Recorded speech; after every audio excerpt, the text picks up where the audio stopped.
Halo para mahasiswa MM Eksekutif, selamat datang di sesi video tutorial ini. Saya, Profesor Elliot Simangosong, akan mengajak Anda menyelami dunia probability and discrete distribution, chapter 4 dan chapter 5 dari buku teks kita. Mengapa topik ini penting? Karena pemahaman yang kuat tentang probabilitas akan menjadi dasar bagi Anda untuk melakukan analisis data, pengambilan keputusan, dan bahkan dalam memahami fenomena bisnis sehari-hari. Pembelajaran ini akan membekali Anda dengan alat untuk mengukur ketidakpastian dan memprediksi hasil dari berbagai situasi. Sebuah kemampuan yang sangat berharga di berbagai bidang studi dan karir. Ya, sebelum kita lebih lanjut membahas tentang topik ini, coba bayangkan pernah nggak Bapak dan Ibu berpikir bagaimana sebuah perusahaan bisa melakukan prediksi penjualan produk yang baru, atau bagaimana para peneliti bisa mengukur bagaimana sebuah hipotesa itu benar atau tidak, atau bahkan kalau kita berbicara seberapa besar peluang tim sepak bola Indonesia misalnya bisa memenangkan pertandingan berikutnya. Ini semua kita berbicara tentang konsep peluang atau konsep probability. Ya, jadi penting sekali memang topik ini ya dalam kehidupan kita sehari-hari maupun dunia bisnis. Nah, tentu saya berharap Bapak-Bapak dan Ibu sudah melaksanakan ya pre-lesson exercise yang sudah tersedia di Camilo. Dan jangan lupa Bapak Ibu juga bisa memanfaatkan kesempatan untuk bertanya kepada saya apakah melalui forum diskusi yang sudah tersedia di Camilo atau boleh juga bertanya langsung tentang pembelajaran kita dengan menghubungi saya lewat pesan WA. Ya, di situ ada nomor WA saya. Oke, kita segera lanjut saja ya dengan isi pelajaran kita hari ini. Yang pertama topiknya adalah tentang probability. Silakan Bapak dan Ibu siap-siap dengan form CRS nomor 1. Karena pertama-tama saya akan mengajak kita untuk berdiskusi dan menjawab pertanyaan dari saya. Ya, sudah siap ya form CRS nomor 1. Silakan dijawab, ditanggapi pertanyaan saya dengan mengisi form itu. Pertanyaan saya simpel sekali, yang nomor 1, apakah 3 metode di dalam mengukur probability? Waktunya 1 menit. Ya, jadi kalau teman-teman lihat di sini ada timer ya. Nah, tersedia timer untuk bisa kita mengetahui waktu yang tersisa. Silakan ya, apa saja 3 metode untuk mengukur probability.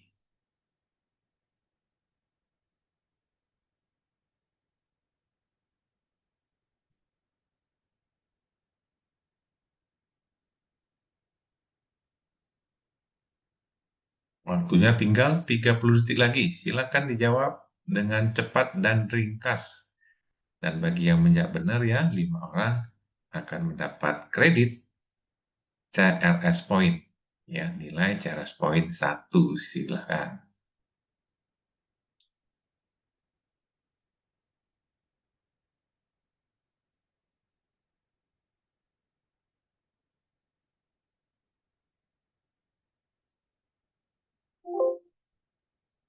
Baik, waktunya sudah habis. Jadi 3 metode itu yang pertama adalah metode klasik. Ya, ini cara yang paling sederhana menggunakan aturan yang tersedia. Misalnya kalau kita melempar koin uang ya, melempar koin uang, maka kemungkinan yang keluar hasilnya kan apakah tampak atas atau tampak bawah dari koin itu. Atau probability satu sisi koin ya yang keluar ketika kita melempar koin itu adalah 50%. Ini metode yang klasik. Berdasarkan ketentuan atau common sense ya, dalam knowledge yang sudah ada. Yang kedua adalah relative frequency of occurrence. Ini adalah metode probability berdasarkan data historis. Ya, kalau data historis menunjukkan setiap kali perusahaan kita memproduksi 1000 unit output, ada 3 yang cacat. Maka kita bisa menduga probability kita memproduksi 1000 unit berikutnya kurang lebih 3 juga yang cacat. Dan yang terakhir ini adalah subjective probability, di mana di sini seorang pakar, seorang yang ahli di bidangnya itu yang menetapkan angka probability-nya. Ya, jadi ada 3 cara untuk menetapkan probability dengan metode klasik, itu yang akan kita pelajari di kelas kita malam ini. Dengan relative frequency of occurrence, nanti kita belajar lebih lanjut pada saat sesi statistik dan subjective probability, ini tidak masuk ya dalam pelajaran materi klasik kita ini. Oke, sudah siap? Sekarang kita akan ke CRS form nomor 2. Ya, segera Bapak Ibu siap-siap lagi ya, kita mau lanjut lagi nih. CRS form nomor 2. Langsung saja ya disiapkan Google Form-nya menggunakan link yang sudah tersedia di LMS Moodle. Ya, silakan untuk dijawab pertanyaan saya di slide yang berikutnya ini. Nah, di sini sekarang masih kita lihat bagaimana probability suatu kejadian individu itu dihitung. Konsep yang pokok adalah probability suatu peristiwa itu adalah PE, jumlah kejadian diinginkan dibagi dengan jumlah total kemungkinan. Jadi misalnya dalam kasus mesin produksi di mana mesin A menyumbang 40% dari total produk dan memiliki tingkat cacat 10%. Berapakah probability peluang produk cacat dari mesin tersebut? Ya, silakan dijawab. Saya kasih waktu 1 menit.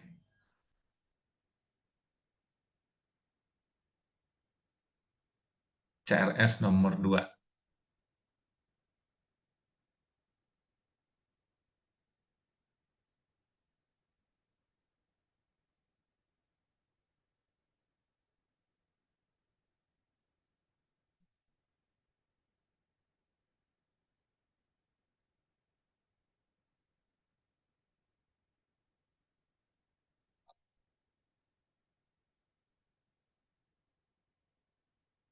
Waktunya kurang dari setengah menit lagi.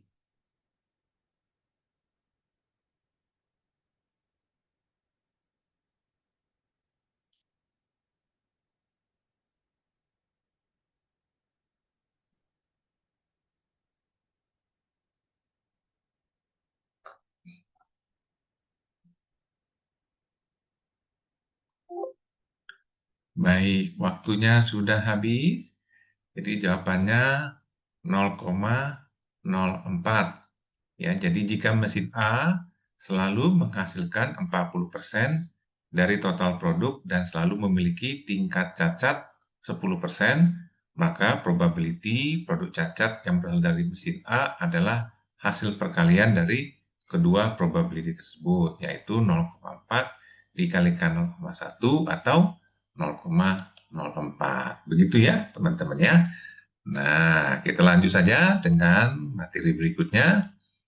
Nah, kalau kita bicara probability atau konsep peluang, ada beberapa istilah yang umum digunakan. Nah, ini tentunya bagi yang sudah mengerjakan latihan Camilo, sudah banyak ya saya bahas di situ. Yang pertama, ada yang namanya eksperimen. Ini adalah proses yang menghasilkan output itu, atau kejadian itulah yang disebut eksperimen. Event, yang dimaksud event di sini adalah outcome dari eksperimen, jadi luarannya. Sementara elementary event adalah hasil dasar yang tidak bisa dibagi lagi. Misalnya kalau tadi kita ngelempar koin ya, hasilnya kan bisa sisi atas atau sisi bawah dari uang tersebut. Koin tersebut itu yang disebut elementary event ini ya. Kemudian ada juga yang lain itu istilahnya sample space. Sample space ini adalah himpunan atau kumpulan lengkap dari semua elemen-elemen event tadi yang paling mungkin terjadi. Misalnya kalau kita melempar dadu, mungkin Bapak Ibu tahu ya, dadu yang ada 6 sisi itu, di mana misalnya ada hitamnya ya, ada titik hitamnya 1 sampai 6, berarti kalau kita lempar sekali, itu sample space-nya ada 6. Tapi kalau misalnya ada 2 dadu, ya 2 dadu itu kita lempar berbarengan, maka jadi 6 kali 6 atau 36 elementary event-nya. Nah, ini yang disebut dengan istilah sample space ini. Oke? Nah, lanjut lagi kita ke latihan berikutnya ya, ke kasus berikutnya. Silakan siap-siap dengan CRS nomor 3 ya Bapak Ibu ya. Segera siap-siap untuk CRS nomor 3. Dan di sini nanti saya bagi dua ya. Ada yang untuk bapak-bapak dan ada untuk yang ibu-ibu ya. Jadi kepada bapak-bapak pertanyaan saya, kepada bapak-bapak, apa nama gambar yang A ini? Ini gambar apa ini? Dan untuk ibu-ibu, apa nama gambar atau kejadian yang B ini? Silakan ya, saya kasih waktu 1 menit seperti biasa. Ya, jadi yang bapak-bapak menjawab yang A itu gambar apa, kemudian yang ibu-ibu menjawab yang B itu gambar apa. Ya, gambar kejadian apa atau event apa. Silakan ya, jangan lupa. Bapak-bapak yang A, ibu-ibu yang B.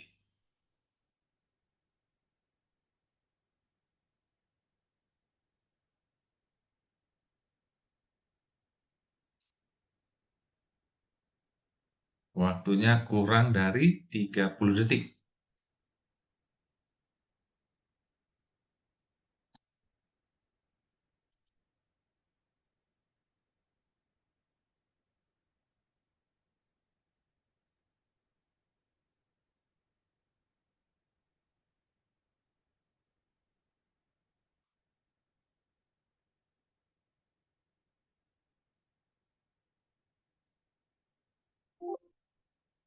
Baik, waktunya sudah habis. Semoga Bapak Ibu ya semua bisa menjawab dengan benar. Jadi kalau kita bicara A atau gambar ini, itu kita bicara gambar union atau gabungan antara kejadian X dan Y.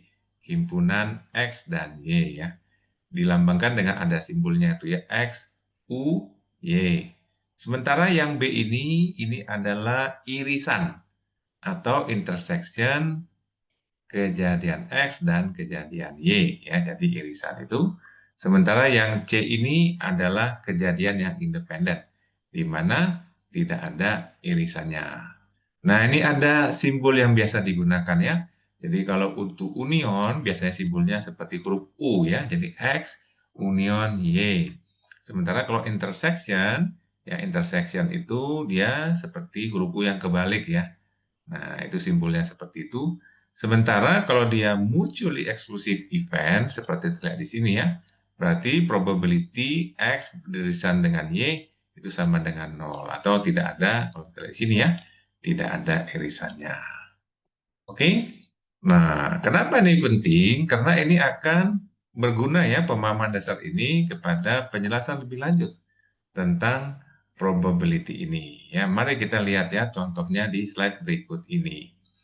Jadi kalau misalnya di sini ya himpunan A itu anggotanya adalah 1479 dan himpunan B itu anggotanya adalah ini ya. Nah, maka A union B ya A union B itu tentunya adalah semuanya ya. Jadi bagaimana anggota dari A ini 1479 digabungkan dengan anggota B 235 maka inilah total gabungannya ya seperti itu. Oke. Nah, sekarang Bapak Ibu siap-siap CRS nomor 4. Ya, tunggu pertanyaan saya sampaikan dulu ya. Udah siap ya CRS nomor 4. Nah, jadi pertanyaan saya yang CRS 4 ini adalah bagaimana jika A irisan B? Jika A irisan B, berapa tuh jawabannya itu ya? Himpunannya apa saja? Saya kasih waktu hanya 30 detik. Jadi harus cepat ya, hanya 30 detik untuk menjawabnya. Jadi A irisan B ini adalah himpunan di mana anggotanya itu ada di A dan juga ada di B.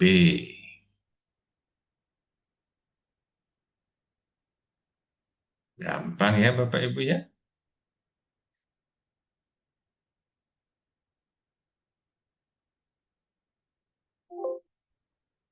Ya, waktunya habis.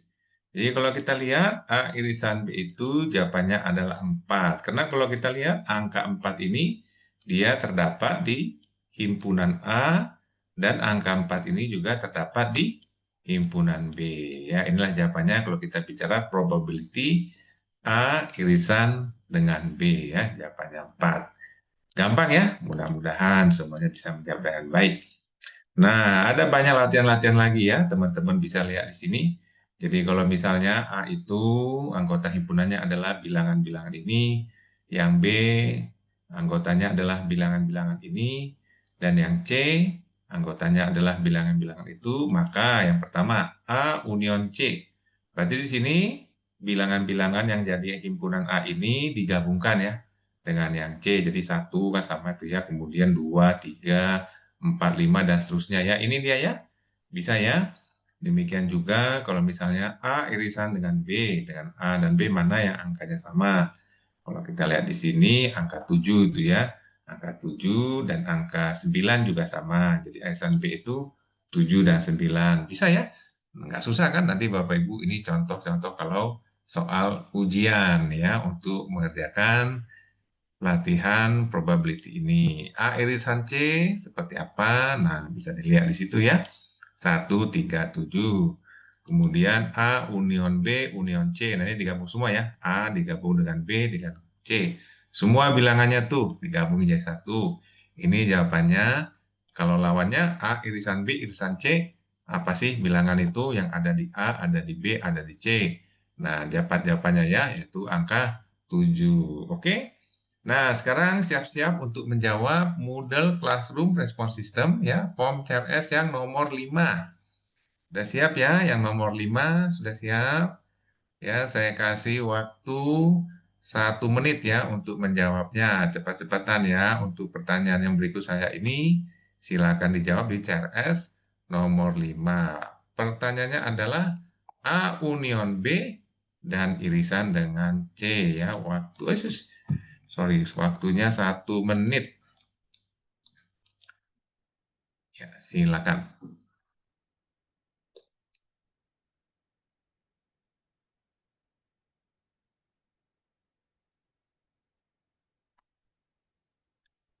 Jadi, pertanyaan saya untuk CRS nomor 5 ini adalah A union B dan irisan dengan C.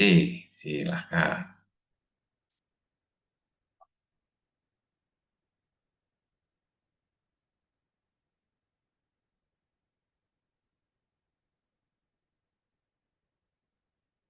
Waktunya sekitar 20 detik lagi.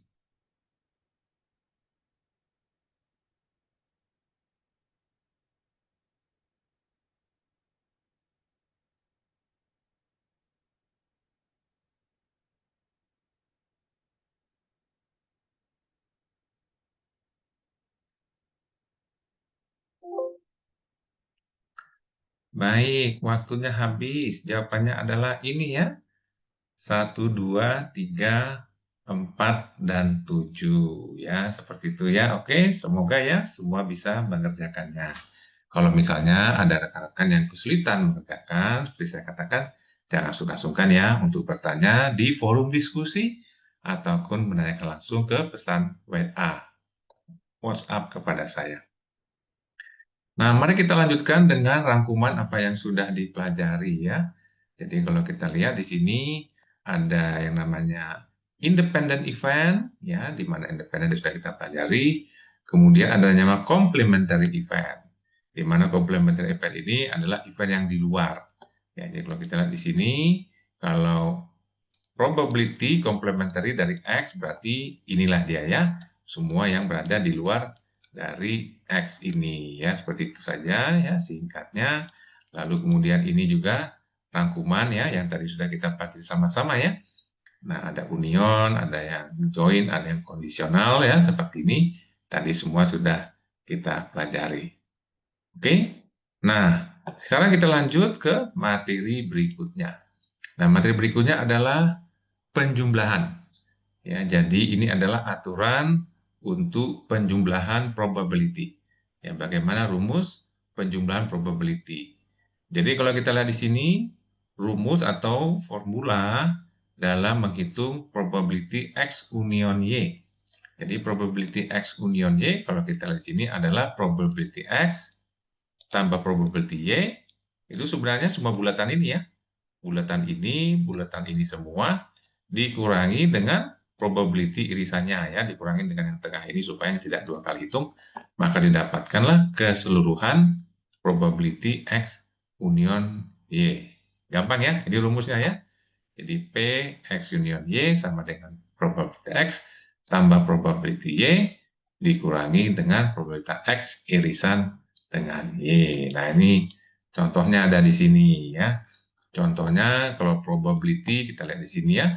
Probability N 0,7, probability S 0,67, probability irisannya 0,56, maka probability N union dengan S sama dengan 0,7 tambah 0,67 dikurangi 0,56 atau 0,81 ya. Oke.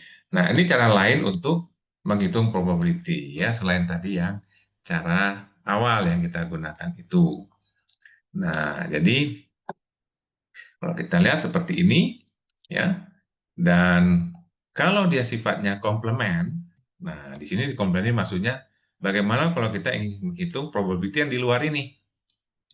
Tadi kan di sebelumnya union itu kita menghitung probability yang semua di dalam ini. Nah, bagaimana kalau menghitung berapa sih probability yang di luar ini?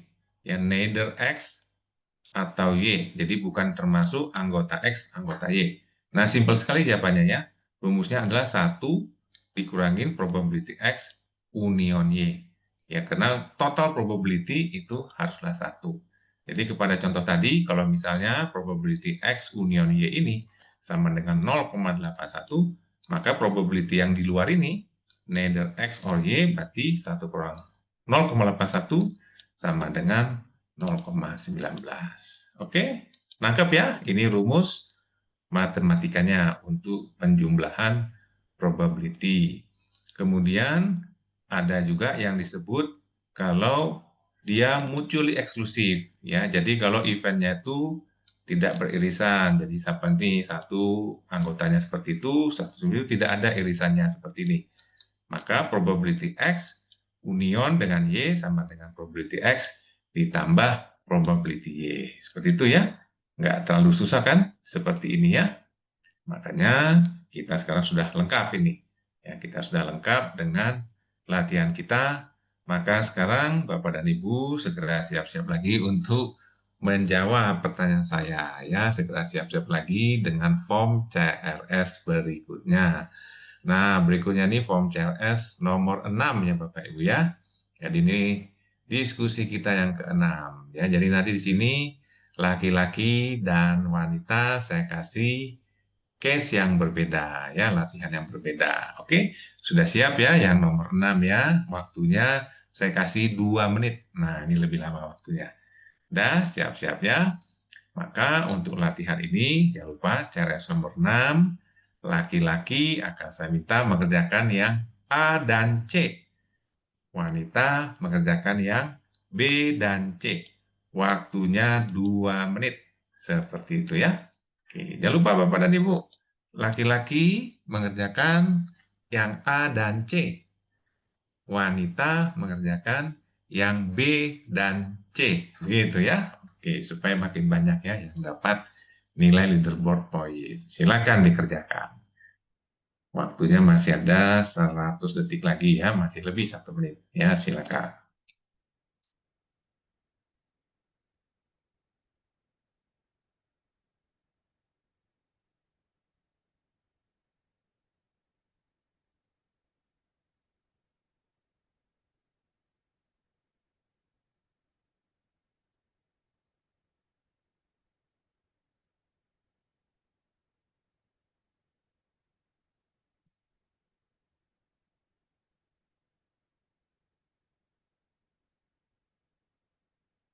Sekitar 1 menit lagi waktunya. Jangan lupa Bapak-Bapak mengerjakan A dan C. Ibu-ibu mengerjakan B dan C.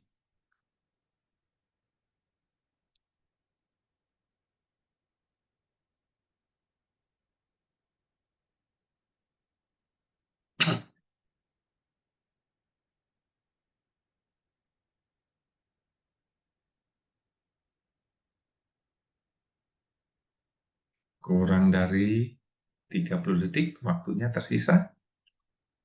Jangan lupa untuk di-submit jawabannya.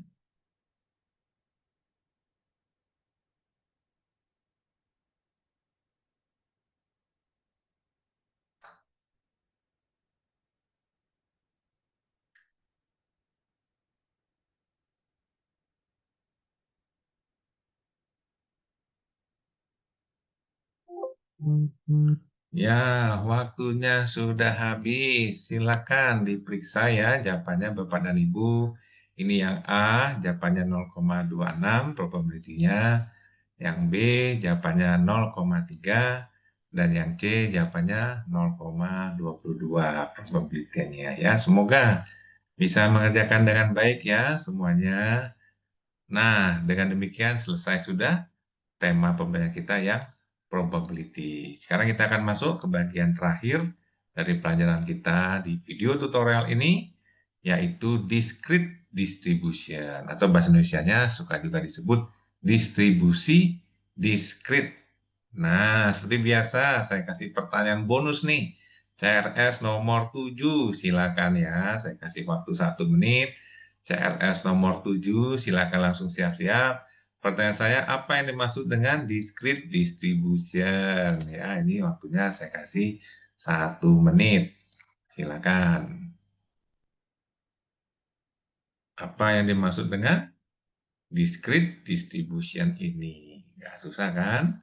Kalau yang sudah membaca buku tentu mudah sekali menjawabnya.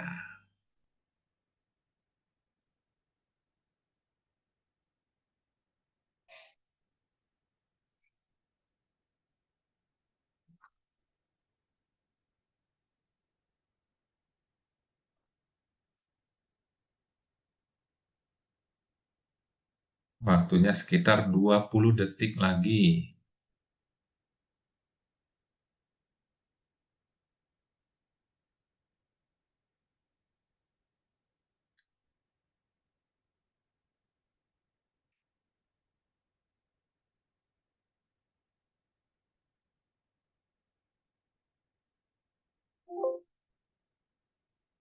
Waktunya sudah habis ya, time's up. Nggak susah kan Bapak Ibu ya?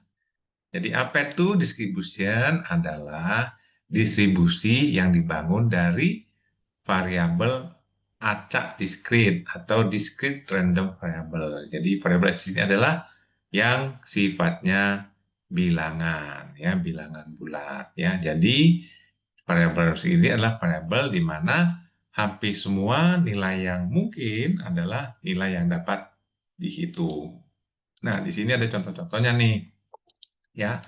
Misalnya memilih 25 orang, siapa yang suka Coca-Cola dan Fanta misalnya. Kan pasti jawabannya orang ya. Sejumlah orang kan udah clear kan ya. Jumlah Coca-Cola suka berapa orang, yang suka Fanta berapa orang. Nggak mungkin kan pecahan kan. Jumlah orang yang suka adalah 3,5 orang kan nggak ada kan.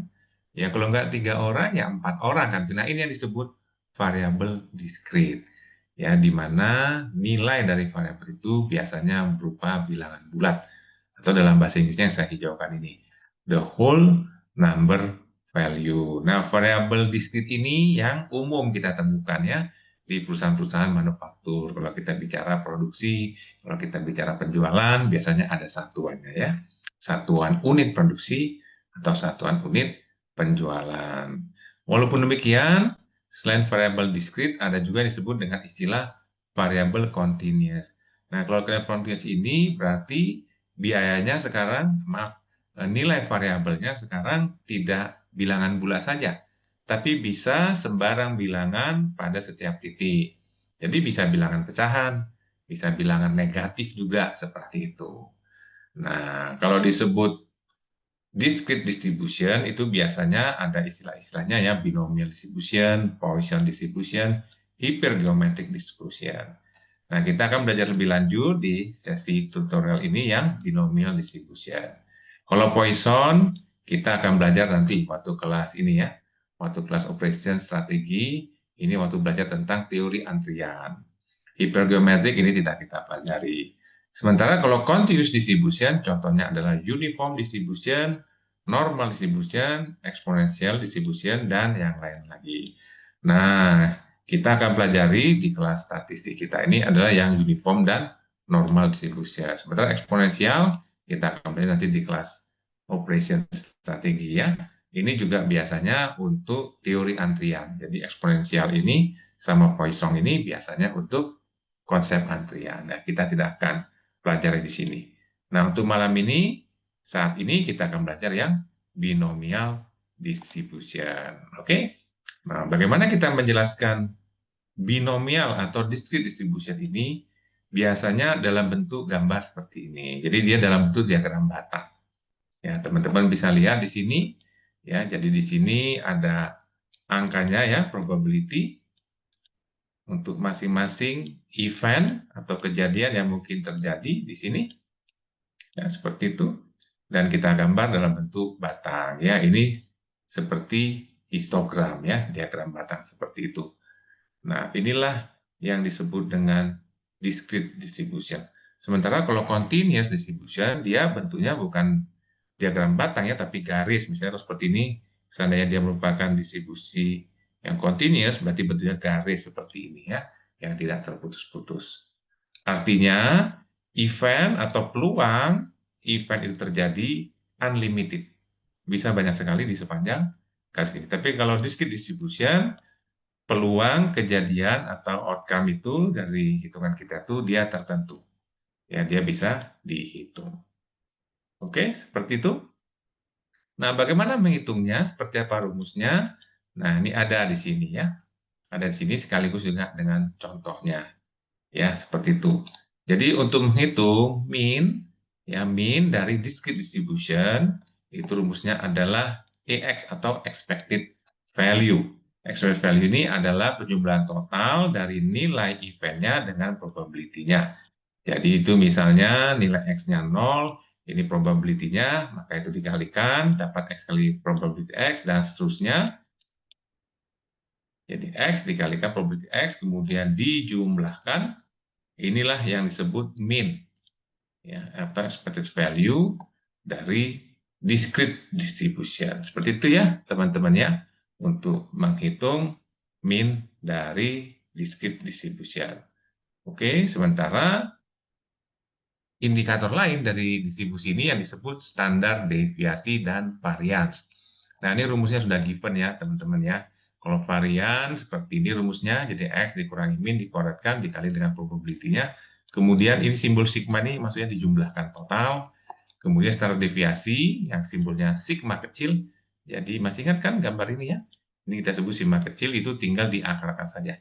Jadi standar deviasi itu adalah akar dari varians ini ya. Seperti itu, oke? Bisa dicermati ya dengan baik. Nah, kalau kita lihat contohnya ya yang kasus tadi ya, contohnya tadi kan min sudah dapat. Maka kalau kita ingin menghitung varians, maka di sini X dikurangi min dikuadratkan nih. Nah, 0 kurang 1,15, 1 kurang 15 dikuadratkan, ini dia semua angkanya ya. Kemudian perkalian ini, ya, maaf, hasil perhitungan ini dikalikan dengan probability-nya. Ya, jadi dapat di situ kan, hasilnya 1,32, probability 0,37, dapat nih hasil pengaliannya. Kemudian dijumlahkan, jadi sigma ini masih dijumlahkan. Jadi semua hasil ini dijumlahkan dapatlah 1,41. Itulah dia variansnya. Sementara standar deviasi tinggal diakarkan saja. Dari 1,41 didapatkan 1,19 standar deviasinya. Oke, sudah jelas ya? Nah, kita akan lanjut lagi dengan discrete distribution yang populer juga dalam bisnis, yang disebut binomial distribution. Nah, jadi kalau binomial distribution ini adalah discrete distribution di mana outcome-nya itu hanya bisa dua. Ya, jadi only two possibilities pada setiap event, pada setiap kejadian. Nah, jadi ini dia ciri-ciri dari binomial distribution. Jadi hanya ada dua kemungkinan hasil pada setiap percobaan. Nah, ini ada asumsi-asumsinya yang mungkin nanti dengan contoh ya. Dengan contoh lebih mudah. Nah, jadi di sini ada notasi atau variabel yang digunakan ada namanya N, yaitu sample size, ada namanya P, yaitu probability sukses kejadiannya. Jadi kalau misalnya, kalau kita bicara, kita flipping coin, ya sebanyak 10 kali, ya karena dia hanya bisa satu sisi ya, paling maksimal 50% ya probability, maka probability muncul satu sisi itu adalah 0,05 ya, seperti itu. Jadi dia hanya mungkin dua saja outcome-nya. Nah, ini biasanya kalau dalam bisnis cocok untuk quality control, di mana ini produk dianggap cacat atau tidak cacat, seperti itu ya. Itu contoh binomial distributionity. Nah, coba kita lihat latihannya ya, seperti saya jelaskan dulu contohnya di sini. Jadi di sini misalkan ya, imagine ada 40% dari semua mahasiswa pasca sarjana bisnis di sebuah universitas besar adalah perempuan. Ya, jadi kalau misalnya kita punya data bahwa 40% dari mahasiswa sekolah bisnis itu adalah perempuan.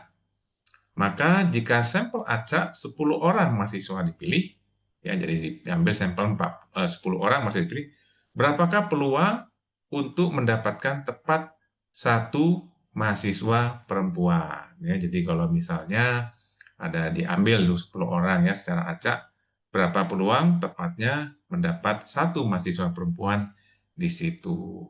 Nah, di sini seperti biasa tadi ya, N-nya 10, masih ingat kan? N-nya 10, jumlah student, jumlah sampelnya 10, kemudian probability sukses, kan kita masuk perempuan ya, sukses 40%. Nah, ada satu lagi di sini ya, yaitu K. K ini adalah dari sampel 10 ini berapa yang kita ingin tahu. Di sini kan satu ya, persisnya ada berapa probability-nya kalau misalnya persis satu mahasiswa dari 10 itu ya yang kita pilih.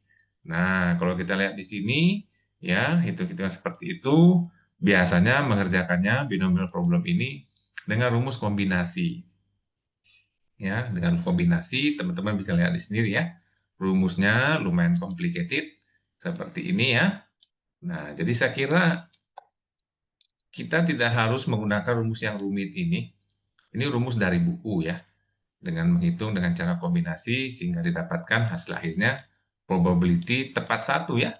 Outcome-nya itu 0,04 atau 4%. Nah, ini di buku ya, tapi saya mengajak kita untuk menggunakan cara yang lebih mudah.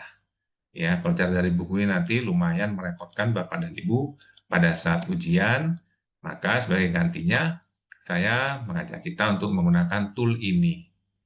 Nah, tool ini ada di LMS, ya sudah tersedia di LMS template Excel-nya. Atau kalau Bapak Ibu langsung pakai sendiri juga bisa ya, tinggal menggunakan ini, function ini di Excel. Ya, jadi di Excel itu ada fungsi untuk menghitung binomial distribution. Ya, jadi pada repot-repot Bapak Ibu pakai rumus manual tadi kalkulator, kita gunakan saja ya rumus yang di Excel ini. Jauh lebih singkat, lebih mudah.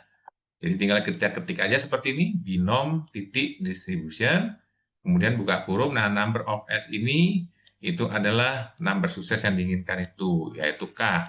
Dalam hal ini adalah 1. Kemudian trials, nah itu berapa sampelnya? 10, ya kan? N.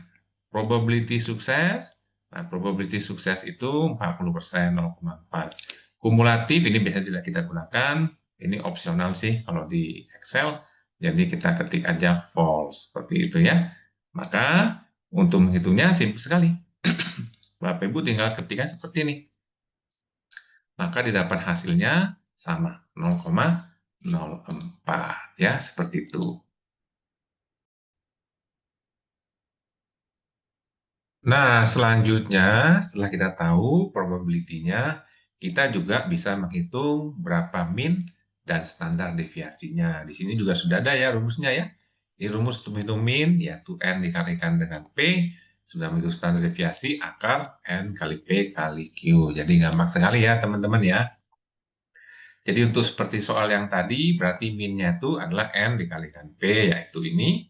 Sementara standar deviasi adalah N 10, P 0,4. Nah, Q ini adalah 1 dikurangi P, jadi 0,6. Nah, apalah jawabannya? Standar deviasinya 1,5. 5491. Oke, seperti itu. Nah, ini selanjutnya ada beberapa latihan-latihan ya, Bapak dan Ibu. Nah, harap latihan-latihan ini ya, Bapak dan Ibu kerjakan segera setelah video tutorial ini selesai ya, Bapak dan Ibu ya. Silakan dikerjakan. Nah, saya akan tunjukkan ya. Jadi ini di screenshot ya, saya ulangi. Jangan lupa di screenshot pakai siapin nih handphonenya ya. Difoto dan segera kerjakan setelah video tutorial ini selesai. Nah, inilah dia latihannya Bapak Ibu ya. Untuk memantapkan pemahaman CRS nomor 8 dan CRS nomor 9 ya. Silakan di screenshot ya, silakan di screenshot dari latihan ini Bapak Ibu silakan ya dikerjakan setelah selesai video tutorial ini. Karena inilah slide saya yang terakhir. Nah, sebagai penutup, semoga rekan-rekan mahasiswa ya kita sudah banyak membahas hal ya hari ini mulai dari konsep dasar probability, berbagai cara menentukannya, aturan-aturan penting hingga pengenalan tentang distribusi diskrit. Semoga pembelajaran ini berguna ya karena memahami konsep-konsep ini bisa membantu Bapak dan Ibu tidak hanya dalam mata kuliah ini tetapi juga dalam analisis data dan pengambilan keputusan di masa depan. Terus ya, semangat untuk belajar dan jangan ragu bertanya. Jika ada hal-hal yang kurang jelas, Bapak dan Ibu bisa menyampaikannya lewat forum diskusi atau bertanya lewat pesan WA kepada saya. Terima kasih atas perhatian dan partisipasi aktif Anda di video tutorial ini. Sampai jumpa di pertemuan berikutnya. Salam.